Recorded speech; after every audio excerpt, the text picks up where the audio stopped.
Muy buenos días para todos. Mi nombre es Clinio Pozo Encarnación.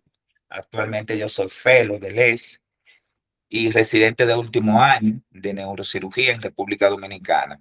El tema a tratar en el día de hoy es tumores espinales y cirugía endoscópica, explorando nuevas fronteras.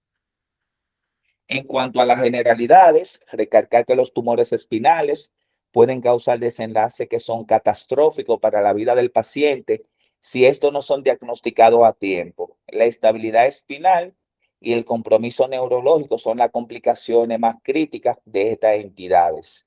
La localización, dígase el cuerpo vertebral, o los elementos posteriores son la clave para el diagnóstico diferencial. En cuanto a la clasificación, estos se van a clasificar de acuerdo al origen, de acuerdo a la naturaleza biológica y de acuerdo a la localización. Por el origen, estos se van a clasificar como primarios y metastásicos. Los primarios se originan directamente en los tejidos de la columna y son los menos comunes. Los metastásicos se originan fuera de la columna, específicamente vienen del pulmón, la mama y la próstata y viajan por vía hematógena o vía linfática. En cuanto a su naturaleza, se van a clasificar como benignos y malignos. Los benignos tienen un crecimiento lento y márgenes bien definidos. Los malignos son totalmente lo contrario, un crecimiento agresivo, destrucción cortical y alto riesgo de metástasis sistémica. Desde el punto de vista quirúrgico, la clasificación que más debería interesar es la clasificación por la localización. Esta lo va a clasificar específicamente en tres, que son extradural, intradural, extramedular, intramedulares. En cuanto al extradural, que se encuentra fuera del saco dural, los ejemplos más característicos son la metástasis vertebrales, los mielomas y los linfomas. En cuanto al intradural extramedular, los más característicos son el schwannoma, el meningioma y el neurofibroma. Y ya el intramedular, o sea, por dentro de la médula, los ejemplos más característicos son el ependimoma, el astrocitoma y el hemangioblastoma. De acuerdo a la epidemiología y la incidencia, tenemos que el más frecuente es el extradural, encabezado por la metástasis, seguido de manera general de un 60 a un 70% por los intradurales extramedulares, que aquí el prototipo va a ser el schwannoma, y en cuanto a incidencia es el más frecuente, que corresponde a un 38.68%, seguido del meningioma, que corresponde a un 13.93% de los casos.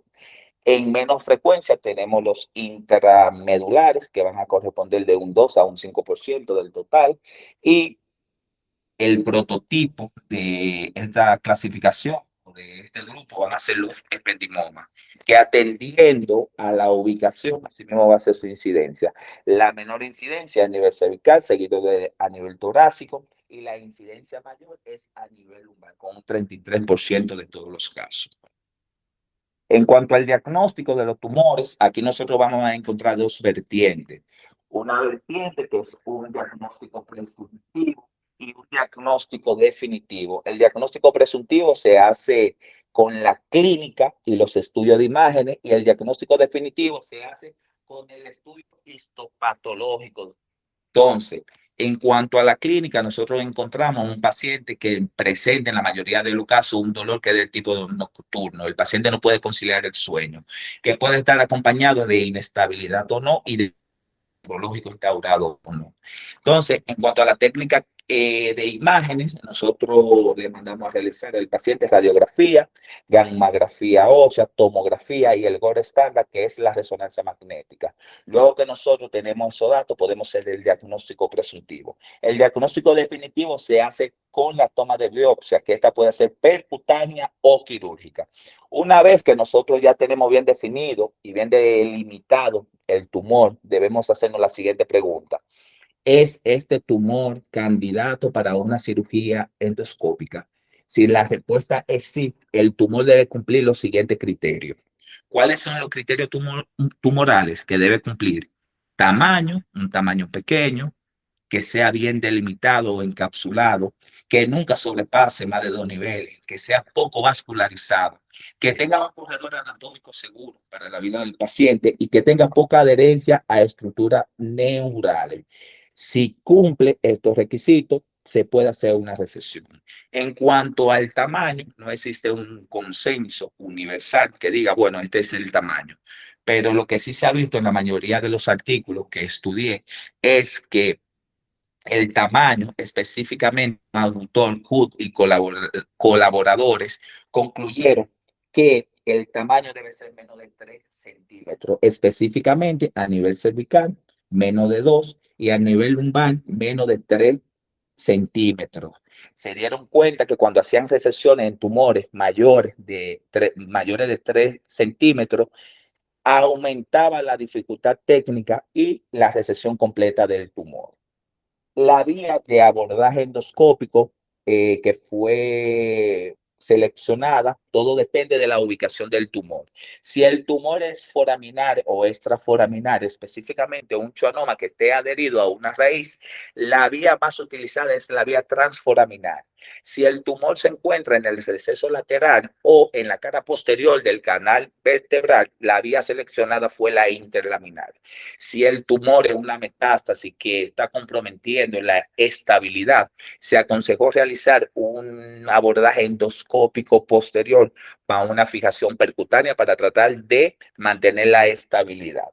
Y si el tumor es intramedular, nunca se recomendó realizar un abordaje endoscópico puro.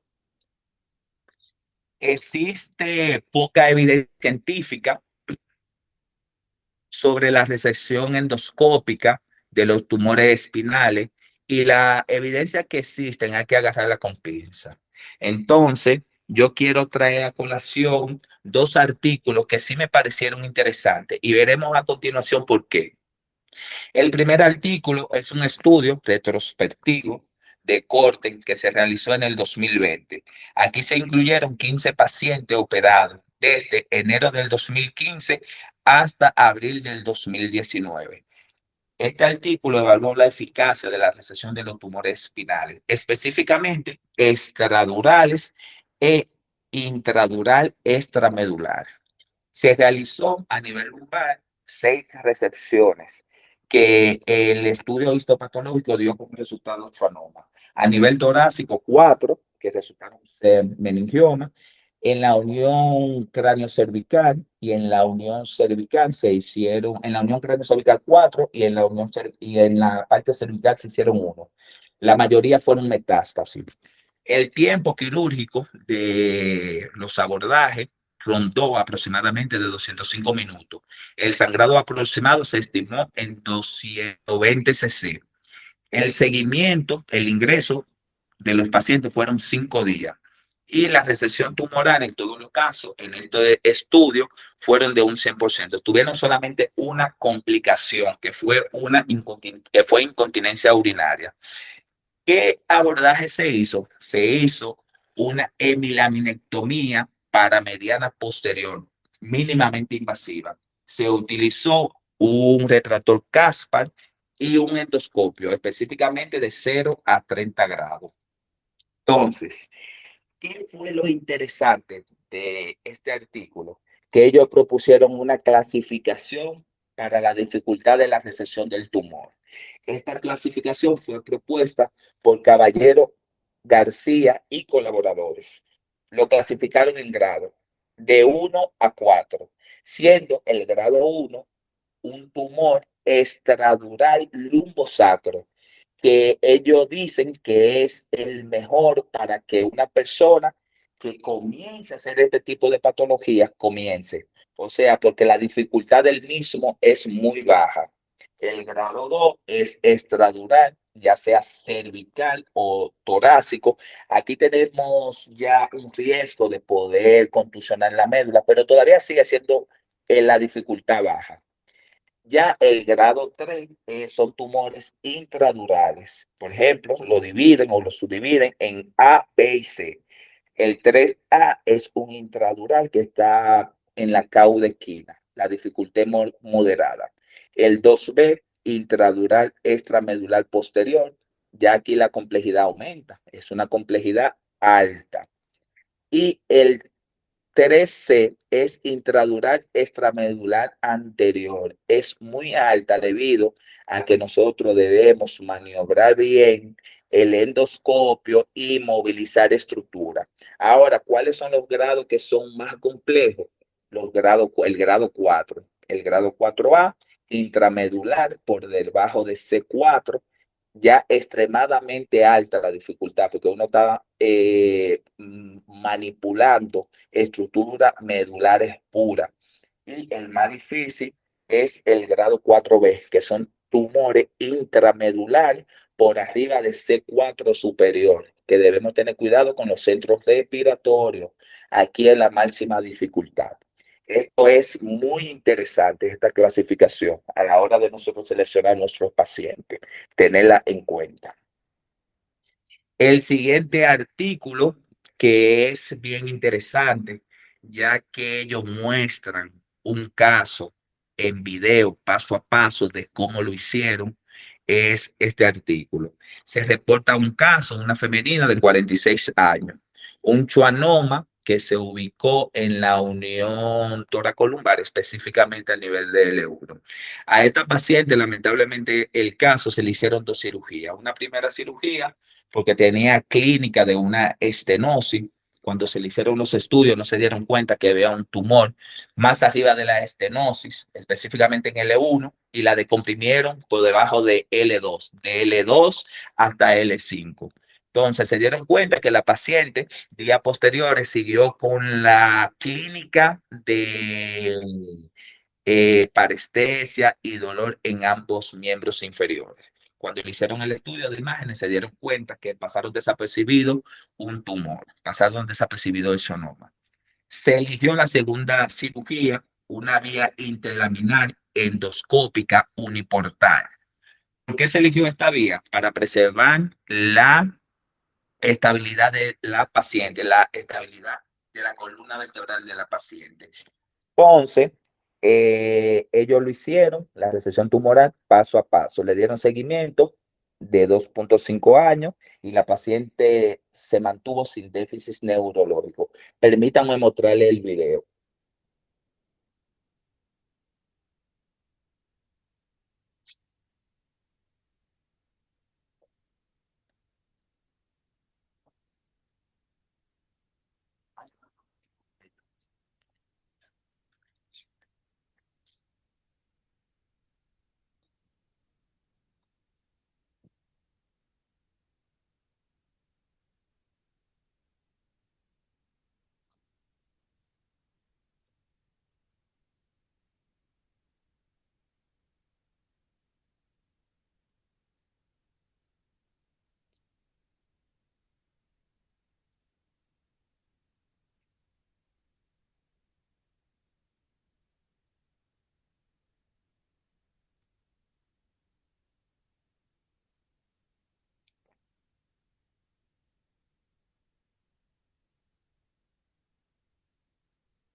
Como vieron en el video, son casos que son bien específicos. Eh, Son casos bien específicos. En cuanto a la limitación y a los desafíos que tenemos, la curva de aprendizaje, se recomienda realizar por lo menos varios tumores vía abierta. Tenemos como limitación también el sangrado, los tumores que sean muy grandes, la recesión es mucho más difícil, tumores muy vascularizados y aquellos tumores que son intramedulares. Entonces, una frase, la endoscopía espinal está intentando entrar al territorio históricamente que ha sido reservado para la microcirugía abierta. Recargar que el gol estándar hoy en día para los tumores de la columna vertebral sigue siendo la cirugía abierta. En conclusión, la endoscopía no reemplaza la cirugía abierta. Es una herramienta para casos bien seleccionados, como vimos. Los mejores candidatos son los tumores pequeños, específicamente los schwannomas. La localización es más importante que el tamaño aislado. Y la evidencia actual es prometedora, pero sigue siendo limitada. Agradecer siempre a mi compañero de Felo y a mi compañero que siempre nos hemos apoyado entre sí. Agradecer también a mi compañero de residencia, que sin ellos hubiese sido imposible que yo estuviera acá. Y agradecer siempre a mi escuela, Hospital Docente Universitario Doctor Darío Contreras. Muchas gracias. Bueno, Clinio, gracias por tu presentación. Creo que este era un tema que teníamos en deuda porque varios de ustedes y en varios escenarios nos han preguntado si estamos incursionando en este tema. Y antes de eso queríamos precisamente ver la literatura, ver la experiencia y creo que ya quedamos con una idea un poquito más concreta sobre esto. Abro el auditorio para quienes quieran hacerle pregunta a Clinio. Clinio, ¿nos estás escuchando?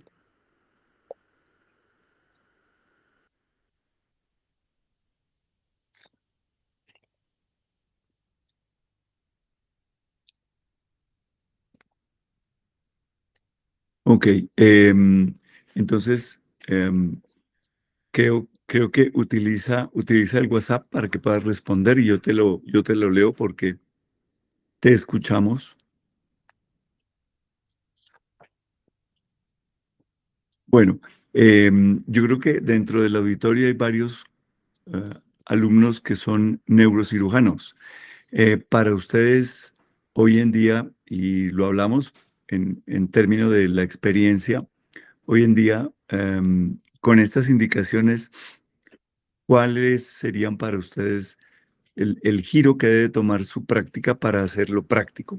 Porque sé que ustedes ya en varios de sus escuelas lo hacen muy de acuerdo con abordajes a cielo abierto con microscopio. Creo que la experiencia con relación al grupo de ortopedia es diferente. Neurocirugía está un poco más expuesto a eso. Entonces quisiera escuchar dentro de los que están acá, como neurocirujanos, eh, ¿qué tan válida es esta migración para ustedes irla adoptando? Está con nosotros Luis Carlos Jiménez, que es uno de los alumnos que sé que trabaja, y lo mismo Fernando, que trabaja con eso. ¿Cuál sería Buenos la días. opinión de ustedes? Buenos días, profe Rugeles. Al Luis, auditorio, buenos buenos días, días, ¿cómo vas? agradeciendo. Bien, gracias, profe, agradeciendo la conferencia que impartió Clinio, muy interesante. Bueno, profe, como neurocirujano, mm, y nuestra perspectiva con respecto a los casos de lesiones neoplásicas raquídeas, pues bueno, tal como lo dijo Clinio, no existe actualmente una evidencia extensa sobre la endoscopía y la cirugía tumoral espinal.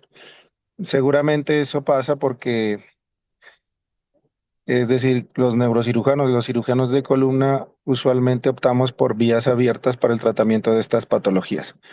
Yo considero personalmente, porque esa fue la pregunta del profe Rugeles, que habría que tener, digamos, un entrenamiento muy específico para poder realizar cirugías mínimamente invasivas con respecto a los tumores de la columna. Y mire que Clinio es muy específico en los criterios cuando un cirujano de columna va a operar un tumor vertebral por vía endoscópica, es decir, son muy específicos los criterios y bastante, no limitantes, sino limitados. Es decir, que sean poco vascularizados, que sean de una dimensión no mayor a 3 centímetros en localizaciones específicas del raquis. Y eso habla de que las lesiones tumorales que se podrían abordar por vía endoscópica o mínimamente invasiva, pues son pocas, porque usualmente lo que vemos en nuestra práctica es que esos criterios en realidad están bastante lejanos de lo que cotidianamente vemos. Las lesiones tumorales en el raquis son muy vascularizadas, usualmente comprometen dos o más segmentos del raquis, están invadiendo, digamos, localizaciones epidurales, extradurales y todo ese tipo de circunstancias que en realidad limitarían el tratamiento endoscópico. Luego entonces, con mi opinión, no estoy en desacuerdo con adquirir o migrar, como dice el profe Rugeles, a la cirugía endoscópica en los tumores raquídeos. Sin embargo, considero que como conclusión habría que escoger muy bien a los pacientes para operar por vía endoscópica, porque de lo contrario yo creería que va a ser un poco difícil, tanto técnicamente como en el posoperatorio inmediato, a razón de que puede haber bastantes complicaciones si no se escogen los pacientes de manera adecuada. Esa es mi opinión. Gracias, profe Rugel. Gracias, Luis. Sí, de todas maneras estamos viendo que lo que estos artículos, y me permitiría más tarde pedirle a Clinio, pero no quiero salir. Las indicaciones que vamos a dejar muy claras, pues fíjese que antes como que no existían o que eran demasiado muy poco definidas, y a partir de estos artículos ya comienzan como a tener un marco, el cual pues le va a permitir a uno ir teniendo esa experiencia. Definitivamente, pues todo tiene que verse con un camino que varios de nosotros ya llevamos recorrido, pero que aún así ustedes, que van a ser la siguiente generación, va a tener la posibilidad de irlo de alguna forma plasmando. Tengo a Luis Llerena con nosotros también. Luis, tú que tienes ya un trayecto en la parte de neurocirugía, ¿cómo y qué tal tu opinión? Y la misma para Fernando, que también sé que ha trabajado en esto.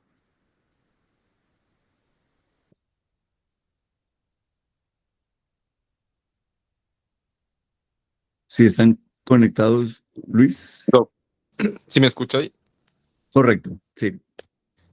En el tema de lo que nos compartió Clinio acerca de las indicaciones en el tema de endoscopía, como decimos, no es la limitación, sino las limitaciones que tienen de acuerdo a las características del tumor. Como decía, el tema vascularizado, una localización específica y más que todo las dimensiones del tamaño. Entonces, en ese punto, como decía, el gol estándar sigue siendo el tema del microscopio. Puede ser que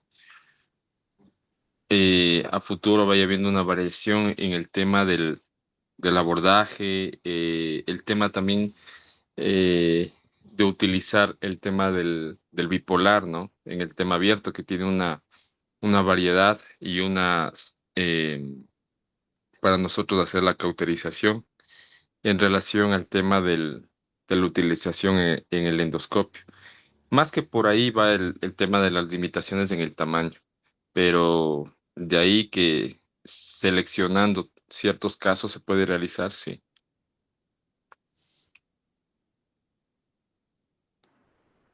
Sí, definitivamente la modalidad que uno cambia de endoscopia, y lo están viendo ustedes que tienen su entrenamiento en estos 6 meses, obvio que la comodidad y la frecuencia con la que se maneja el microscopio, y lo puedo decir, es muy atractivo, lo maneja, pero el cambiar a una modalidad de endoscopia probablemente pues exija unas destrezas que poco a poco lo vamos viendo. Fernando, ¿cuál sería tu opinión?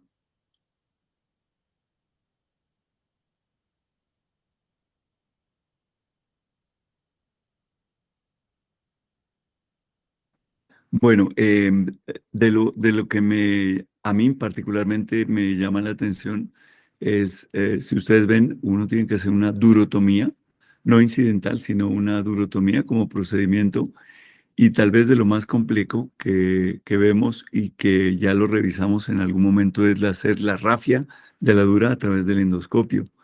Esa para mí sería una de las siguientes complicaciones después de hacer la extracción o remoción o resección del tejido neoplásico. Me parece muy complejo y que exigiría, como lo vimos en el video, una destreza. Obvio que lo hacemos cuando utilizamos un microscopio de una forma, entre comillas, más familiar, pero por el endoscopio creo que va a ser complicado hacer la rafia. No va a ser una técnica muy fácil. Me parece que esa es una limitante que tendría, y obviamente la enseñanza y los diferentes pasos para hacer la duro rafia, pues exigen una destreza muy, muy alta.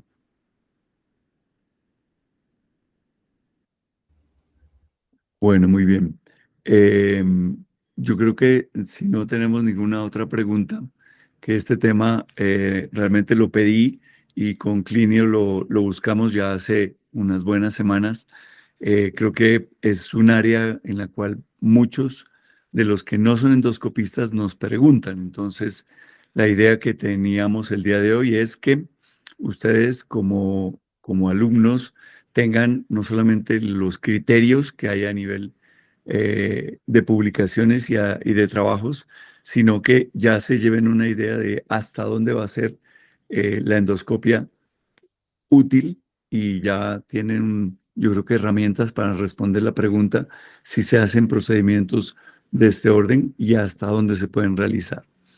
Entonces, creo que el objetivo de revisar el tema era precisamente que todos tuviéramos esas informaciones, y que a partir de hoy en día ya podemos tener criterios para responder sobre cuándo y hasta dónde va la endoscopia. Cline, muchas gracias por la revisión. En una semana vamos a tener una mm, revisión por parte de Fernando Peralta. Fernando nos va a acompañar con el manejo de las infecciones en columna y su abordaje quirúrgico.